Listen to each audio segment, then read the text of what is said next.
নমস্কার, আমি সুস্মিতা আর আমার পাঁচমিশালি চ্যানেলে তোমাদের সকলকে স্বাগত। আবারও একটা নতুন ভিডিও নিয়ে চলে এসেছি।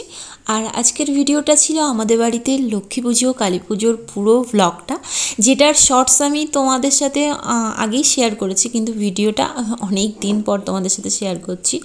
তো যাই হোক, আমাদের এই শ্যামা পুজো মানে শ্যামা কালী পুজোর দিন আমাদের বাড়িতে লক্ষ্মী পুজো হয়। আর আমাদের এই লক্ষ্মী পুজোটাকে সুখ পুজো বলে। তো সুখ পুজোর প্রধান নিয়মটা হচ্ছে বাড়িতে যেটা মানে একটু ইউনিক হচ্ছে, চালের গুঁড়ো করে আতপ চাল গুঁড়ো করে সেই গুঁড়োটা দিয়ে প্রদীপ তৈরি করা, সুখ প্রদীপ তৈরি করা আর সেটাকে জ্বালানো। যেমন ভূত চতুর্দশীর দিন 14 সাক্ষে 14 প্রদীপ জ্বালাতে হয়, ঠিক অনেকটা সেই রকমই আমাদের এই 21টা প্রদীপ চালের গুঁড়ো করে সেটাকে প্রদীপ বানিয়ে মানে সেটা থেকে প্রদীপ বানিয়ে জ্বালাতে হয়। আর এটা হচ্ছে আমাদের লক্ষ্মীর হাঁড়ি, যেটা একটু পরে ব্রাহ্মণ এসে পুজো করবে। আর এখানে হচ্ছে আমার ঘরের ঠাকুর, যেটা আমি তোমাদের সাথে আগেও শেয়ার করেছি। এটা হচ্ছে বাড়িতে সেবা দিয়েছি। তো এই পুরো ভিডিওটা তোমরা দেখতে থাকো, আর আমার ভিডিওগুলো ভালো লাগলে তোমরা অবশ্যই কিন্তু লাইক করো। এখানে ব্রাহ্মণ পুজো করতেও চলে এসছে, আর আমি এই সুখ প্রদীপগুলোকে সাজিয়ে নিচ্ছি, কারণ ব্রাহ্মণ এই একটা প্রদীপ জ্বালিয়ে দিয়ে যাবে, তারপর বাকিটা আমরা জ্বালাবো।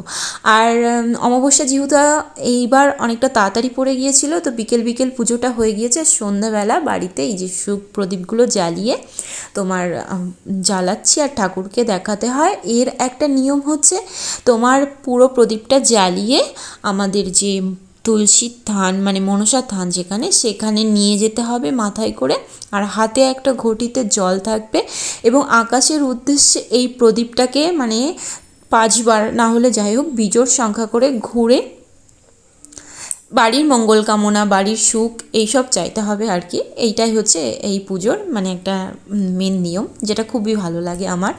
আর সাথে সাথে কিন্তু বাড়িতে কালী পুজোও হচ্ছে। কালী পুজোটা হচ্ছে আমার জায়ের বাড়িতে।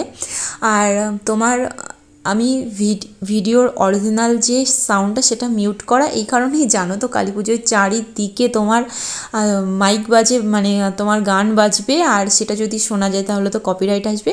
আর তারও আমি সব কিছুর একটা ছোট্ট ছোট্ট ক্লিপ নিয়েছি। আর আরও একটা সুন্দর জিনিস হচ্ছে বুড়ি পোড়ানো। এই কালী পুজোর দিন বুড়ি পোড়ানো হয়। তোমাদের অনেকেই জানো বুড়ি পোড়ানোটা কী জিনিস, কিন্তু যারা জানো না তাদের কিন্তু খুব একটা বিষয়টা মজার লাগবে। আর তোমাদের কার কার বুড়ি পোড়ানো আছে অবশ্যই কিন্তু কমেন্ট করে জানিও। আর বুড়ি পোড়ানোর সবথেকে আমার খুব জিনিসটা, আমাদের এখানে একটা জিনিস খুবই ভালো হয়, এই বুড়ি পোড়ানোর এখানে না সবাই এসে বাজি ফাটায়। বাজি ফাটানোটা উচিত নয়, কিন্তু কিছু কিছু বাজি আছে যেগুলো তোমার শব্দ দূষণ হয় না, খুব ক্ষতিও করে না, তো সেই বাজিগুলো কিন্তু সবাই মিলে একটু আনন্দে ফাটাতে পারি। তবে এই বুড়ির মধ্যে না অনেক বাজি দেওয়া হয়, যে বাজিগুলো খুবই খতরনাক, যেটা আমাদের একদমই করা উচিত না, তবুও করে মানুষ, যেটা আস্তে আস্তে না করাই ভালো।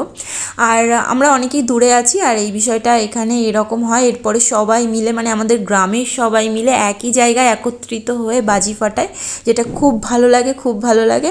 আর সবাই মিলে থাকে তো খুব আনন্দ হয়।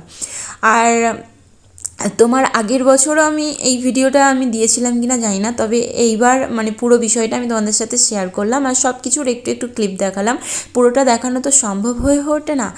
আর তোমরা কিন্তু অবশ্যই জানিও তোমাদের কার কার মধ্যে এরকম বুড়ি পোড়ানো হয়। আর সাথে আমি কালকে রাত্রের ভিডিওটা কন্টিনিউ করতে পারিনি, কারণ অনেকটা রাত হয়ে গিয়েছিল। আর পরদিন আমাদের এই জায়ের বাড়িতেই আর কি পুজোর, আজকে মায়ের ভোগ নিবেদন করার দিন। এখানে মায়ের আরতি করা হচ্ছে, আর ওই সাইডে ভোগ রান্নাও করা হচ্ছে। তো তোমাদের সাথে এই ভিডিওটা শেয়ার করলাম। আর তোমাদের এই ভিডিওটা কেমন লাগলো, ভালো লাগলে লাইক করো। আমার চ্যানেলটিকে তোমরা যারা এখনও সাবস্ক্রাইব করোনি তারা সাবস্ক্রাইব করে আমার পাশে থেকো।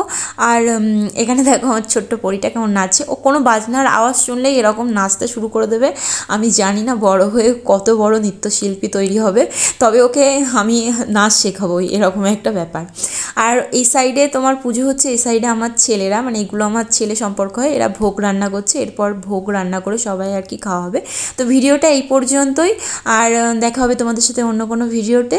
ভিডিওটা ভালো লাগলে অবশ্যই কিন্তু লাইক করো, আর কমেন্ট করে জানিও কিন্তু আমার ভিডিওগুলো কেমন হচ্ছে। তো চলো আজকের মতো টাটা, আবার দেখা হবে অন্য কোনো ভিডিওতে।